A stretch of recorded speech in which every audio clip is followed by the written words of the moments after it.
Welcome. My name is Mark Anthony Dubose Jr. and I was born July 4th, 1986. I want to say thank you for tuning in to try to figure out some more about your dog. Because one thing that I do know is, one thing I want to talk about today that I think a lot of us should really get to thinking. And the one thing I want you to get to thinking about is, are you training an attack dog? Are you training the dog to be able to know how to be at the end of the leash and be able to bark everybody away? And to be able to just make sure that every dog, every person, that every car, that everything is away. Are you training that? Because, for some of y'all, I'm going to say that you're training that, but you're mistakenly training that in a way that you think you're helping, but you're actually hurting. That's one thing that I want to talk about today is the concepts of training protection dogs and training guard dogs and training sport working protection dogs and training this stuff. That's where most, I don't know why, but most information that we're learning how to be able to get a nice, calm, relaxed dog in our home, those are like the techniques that we're using. That's why if you have no idea what I'm talking about, you have no idea what I'm saying protection sports. I'm talking IGP, PSA, Monio ring, French ring, all these things. I want you to get on this YouTube and look up what these dogs look like and spend I'd say spend at least an hour of your life on looking at what they're doing to convince these dogs to be able to bite, to convince these dogs to be able to start to bark and alert, to convince these dogs to do these things. So you have a better understanding of what I'm talking about. Because you may say, I'm not training no attack dog. And I'm going to say to you, more likely you are. Because the techniques that majority of all this dog training stuff is teaching these dogs how to alert, how to get engaged, how to react, how to respond, how to get on edge, how to get them to just be absolutely wild. Like most of these training techniques that we're using for pet dogs to have a pet dog in your home, we're using the same stuff across the board to get dogs to know how to bite people, to get dogs to know how to bite other dogs. I've paid very close attention to how to get dogs to how they do the dog fighting stuff. How do the fight people get the dogs to eat? How does a dog get to the point that it's willing to just continue to keep going, to fight to the death, as opposed to just the dogs just naturally, they just correct each other and then they move on. There's other animals that do different stuff, but dogs are a little different. And they want to win that battle and they're ready for another day. They're not here to like go to death. They go so far. There's other animals out here, they go to death. Roosters, they go to death. Bulls, they go to death. Goats, or what do they call it? The billy goats, they go to death. They're crazy.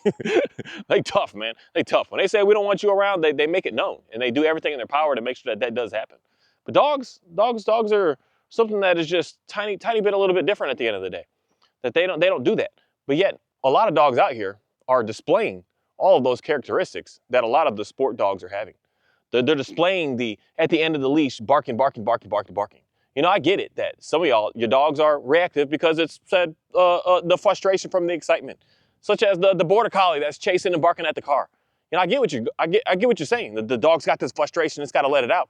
But if that's the case, I'm telling you, maybe you need to rethink what you're doing with your dog, because you got a dog that you are not allowing to be able to get his drive out. And if you're not able to meet the dog's drive's needs, you're struggling. And you need to figure out how to take some steps back to meet the dog's needs of what it needs to take care of so they can get that frustration out. Because that frustration it's not excitement anymore. The dog doesn't want to be doing what it's doing. My border collie, when he's chasing the cows and he's doing what he's doing, he's not doing it out of oh my goodness, he's doing it because he enjoys it. He absolutely enjoys it. And that's something that a lot of people struggle with their dogs. But as far as the everyday normal dog, man, the everyday dog, the dog that it's a mixed breed dog, a dog that's just a dog that's a dog that is at the end of the leash. What techniques are you using to try to convince that dog to not do that? Because I'm going to straight up say that more than likely the techniques that you're using, I'm telling you, I see this and I keep watching and I just keep watching. I keep watching all these channels, the guys that I get where you're coming from. I want to be a force-free trainer. I just want to get the dog treat after treat to get it to stop doing what it's doing. But in most cases, you're unfortunately working backwards with nature by doing that. You're convincing the dog to get into its more said animalistic nature, which I hear you, the dogs, but we're trying our best to not allow them to be the beast that they are inside of our homes. We're trying to meet their needs so that they don't turn into that. Johnny, get over here. Get over here. Get down. I see you, man. I got 360 eyes on you. You try to meet their needs. It's something that the dogs we're trying to get them to do extra as opposed to getting them to do less. And that's one thing that I just keep seeing majority stuff out here is doing the extra. And the extra is confusing things. Something as simple as that scenario right there, right now. He's got it in him. He does it out of fear. That's why he's not going to move. He don't care to go chase the cows like that. He's got it in fear. You see his hackles go up. He's got it in, oh my goodness, these guys are getting close. I got to get them out before they come and get me. And if I was doing the trickery stuff right now, if I was doing anything other than allowing him to just trust me, dude, I got you. You're safe. Watch how I can make these big animals disappear. In worst case scenario, I got this animal to be able to help me to do his job. But he's not going to get out of that if I'm playing these games. I'm telling you, I've tried this. I've tried it. I've tried it all, people. I've tried the leash pressure. I've tried the e-collar. I've tried the everything. I've tried it all. I've tried the treats. I tried the petting them like crazy, and absolutely nothing was working because all of that is doing too much as opposed to taking it back and just doing what we need to do, which is just understanding that the dog doesn't need this trickery to get through to it what we're looking for us to do for them. And it's something that I just see majority of stuff going towards. They're like everyone, not everyone, but all these trainers, they're all showing you how to train an attack dog, how to get your dog to be active and be alert, how to get your dog to get threat out, how to do that. And I love like this scenario right here just to show nothing's ever perfect. Nothing's perfect at the end of the day. He used to bark at everything. He used to bark at everyone. He used to be that same wild, crazy dog that everyone has right now. He was doing all of that as a hot mess, just a big hot mess he was. And I'm still working on building his confidence and at the same time making sure that he really, truly, truly, fully respects me. He trusts me. That's the only reason he won't just continue to go. But that respect, he's like, dude, I don't know, man. I don't know. And I'm like, time after time after time, I'm going to say to him, I got you. I got you. Everything's fine. There's nothing to worry about. And that is the only thing that I've seen to be able to calm these dogs down. Not doing any extraness, just hanging out with them, just taking them places, just having them on a leash with me and going places. Just always constantly, every time that I see that they're a little in something I don't want, I just guide them away and I move the other way. They're doing something I don't want, I guide them away and I move the other way. I see that they're stopping or pulling or something, I guide them away and I move them away. That's why I love being able to do consistent walks every single day. I take the dog for a walk, I take the dog for a walk, I take the dog for a walk, I take the dog for a walk. The dog is doing what I'm not looking for, we're moving them away. And then at the same time, you have to understand that dogs are dogs. And the one thing that I just know that almost 100% of dogs like to do is sniff stuff, man. You got to allow them to be able to get the dogness out of the dog. You got to be allowed them to just work and focus and get on that. And a lot of these dogs, you got a dog that likes to chase, you need to get the game set up so that the dog can do it. Because again, I'm going to say something that I just don't understand where people are coming from with thinking about what these dogs are. Dogs, there's a rare dog on this planet. I think there's like the Greyhound and the Whippet. Those are two dogs that they chase, man. They chase without the need of doing anything for the human being. But most of these dogs, they chase for us. They work for us. They're chasing the rabbit to get it for us. They're chasing the quail to get it for us. They're chasing the duck to get it for us. They're chasing the chicken so that they can quarter it so that I can come and get it. Not so that they can get it themselves. And that's something that's why the games are amazing, that we can, I hate using this word, but it is the same thing at the end of the day. You're using the fakeness, the trickery, which is manipulation of a game to get that drive out of the dog. And that's where, for me personally, I would find that main thing that the dog actually does like to do and start working your dog with it and not play the games. Because at the end of the day, games are games. And that's what starts to get complicated with some of y'all with your dogs, because you got the wrong dog. You got yourself a border collie and you don't have animals for it to move. You don't have even a single chicken for it to move. All you need is 3 chickens, man. You get you I wouldn't have one because one's just not going to do all that great by itself. But get you a little flock of 3 to 5, and I'm telling you, you're going to watch your border collie. A lot of the issues, not all, but a lot of the issues, if not 99% of your issues, are going to disappear overnight. Because a dog is going to move, it's going to stalk, it's going to go through its purpose of life. And you're going to watch your dog I'm good. And it only takes 15 minutes. It doesn't take 10 hours. And a lot of y'all are struggling because you are not doing that for your dogs.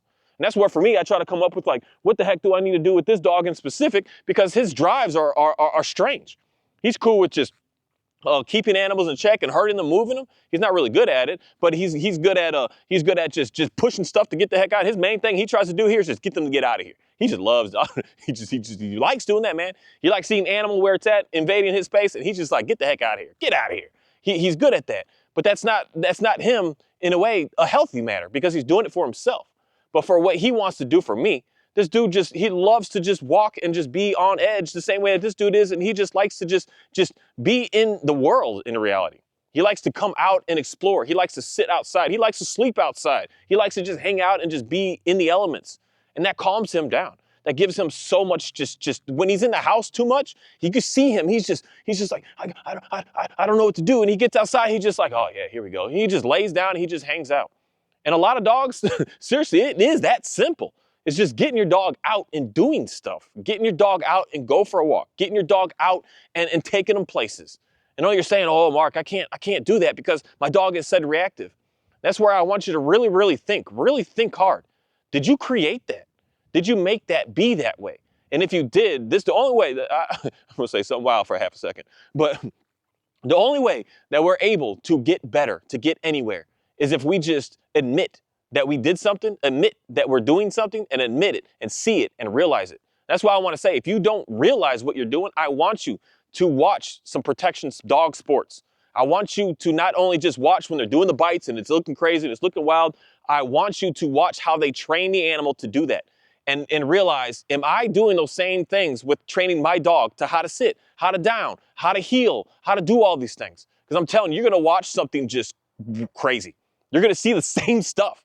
And you're wondering, they're training those dogs the same methods that I'm training my dog to said calm down and be cool in the house. And they're training those dogs to know how to go at the end of the leash and how to bite people, man. Bite people, human beings, to put people down, to knock them onto the ground. They're using the same techniques. And when you're using the same techniques, it's something that's just in the dog. They're knowing how to get the drives out of the dog and manipulating the drives in the dog. And that's what's creating a mass amount of chaos. And until you just start really seeing that and putting it together, you're going to keep fumbling, man, because you're doing everything working against what it is that you're looking for. You're looking for a calm dog, but yet you're training it to get excessively excited. And then you're going through these loops, excited, up, down, up, down, up, down, up, down. You're just going crazy, just pushing them over and over and over. Oh, Johnny, come here. Come here. Get down. You're pushing the drives over, get down. You're pushing them over and over and over in this loop, in this cycle that's just going absolutely maddening. And that's why the dog is just getting worse and worse and worse. And that's why the dog is just like, it doesn't know how to focus. It doesn't know what to do. Because what we're doing to these dogs. And again, if you've seen me and you don't understand what the heck I'm talking about, I just want you to think about some things. Think about some things about training an attack dog. What are the methods and the concepts that human beings use to train a protection going to bite something dog? What are they doing? How are they doing it? And just focus on that for a little while so that you can realize and put two and two together here and say, hey, I'm trying to teach my dog how to sit the same way. I'm trying to teach my dog how to stop coming off of being reactive the same way that they're actually teaching it to be reactive. And you're going to start to like line some things up here. But this is stuff that at the end of the day, I can't say it. I need you to go and watch it and pay attention to it. I need you to know what methods your dog trainer was using to try to get your dog to stop from pulling on leash and you're not getting any help from. And watch these methods of how they're convincing the dogs to take off on you, to go and bite stuff, to go and go wild. And you're going to realize real quick, like, I'm doing everything backwards. And that's why the main thing that I'm going to consistently keep on saying about how working with these dogs is just take the treats away, take the toys away, take the praise away, take the touching away, take it away for a little while and see what your dog does. See what happens to your dog. See if your dog gets worse, your dog gets better, your dog gets, I don't know, just see what's going to happen. Because there's one thing that I do know, that once you start to take some stuff away, you're going to see the real dog and how your dog really listens to you and how your dog really appreciates you or hates you. I mean, at the end of the day, I hate to use that word, but straight up, I've worked with some people. Y'all dogs hate you, man. It's ready to go. It sees me up a dog on leash. It's like, what's up, buddy? We're going to the van. We're getting out of here. We ain't staying in this mess no more. And that's why a dog is constantly running away from you. It's got nothing to do with you. Your dog is a mission from you. It has no care at all to try to be close to you and be near you. It's doing everything in its power. And that's where a lot of this training stuff, we're working backwards. And the main thing is I need to explain to him, he's nervous over there. Okay, if you come closer to me, you're going to be even safer. Your safe bet is to come to me, not to get further away, not to be at the end of the leash, not to chase anything away. Your safest bet is to be near, close, smothering me in reality. But most of your dogs don't do that. Your dogs are completely away from you when there's a scary situation that's going on. Your dog is doing all of the opposites of what you're looking for. And that's why for me, I just have to say, again, most dog training stuff today is working opposite. You're working against what you're looking for. And I don't know, but me just to say straight up, that may be on purpose so that you keep on fumbling, so that you keep on needing them, so that you can never get into a place that you can finally just say, hey, my dog is good now. Forget the word trained. My dog now listens to me and we're now in tune to be able to do stuff together. But there's no money in that. There's money in making sure that you're fumbling every single day. That every single day you see a little bit of relief, like, hey, it seemed like it was okay today, and then the next day it's worse and worse and worse and worse and worse and worse and worse. To the point that I need to hire this, I needed this, I needed this, I need more, I need more, I need more, I need more, I need more, and you just keep on going more into moreness, and you're not getting anywhere. And that's the unfortunate thing that most of y'all's got going on, is you need more, and you can't get away from just hanging out because the dog just gets more and more and more. You're like, I'm trying this, I'm trying this, I'm trying this, I'm trying this. It's something that is just maddening, man, maddening. And I didn't really understand this until I really got deep into really watching. How do you train a dog to go and bite a human being? How do they do that? What are they doing?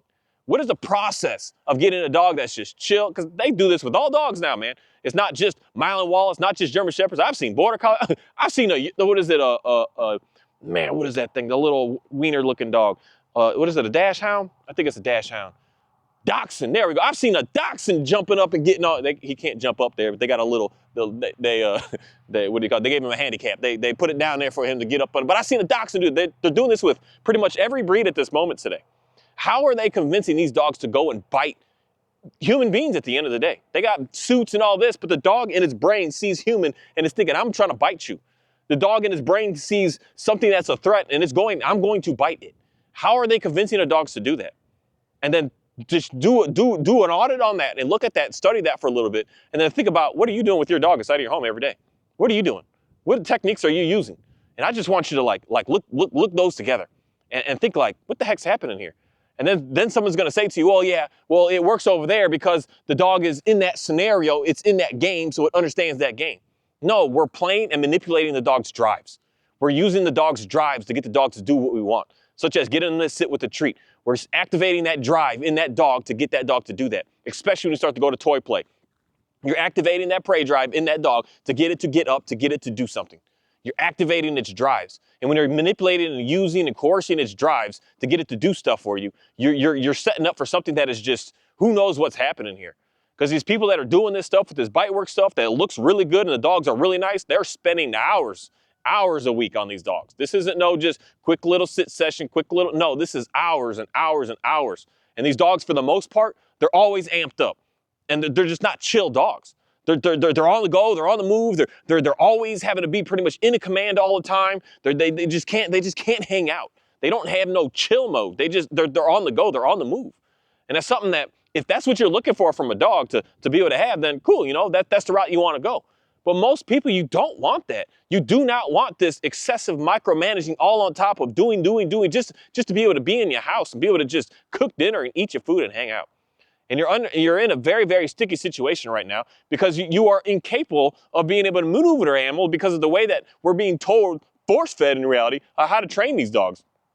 We're being force-fed to, this is how you get them to sit this way, and if you do anything else, then you're not doing anything. And if you do what I say, oh my goodness, my dog's gonna be horrible if I just take it on a leash and take it to places, and I don't load up with treats and teach it toys and teach it a perfect heel and teach it this and teach it sit and teach it down and teach it shake and teach it roll over and teach it all these things. If I don't do all that, then why even have the dog? And I'm gonna say, you're going to have the nicest dog the more that's the route that you go, as opposed to going to the route of teaching all of these little things.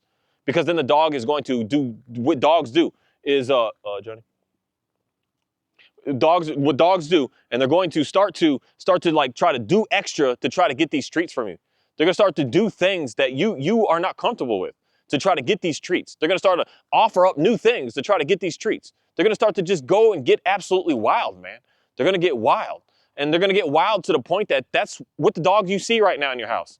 A wild dog, man, not a domesticated, calm, friendly pet. You got a wild, savage beast inside of your home that you can't maneuver, you can't do nothing with, you can't even play with, you can't interact with, you can't do nothing with. An absolutely wild dog. Johnny.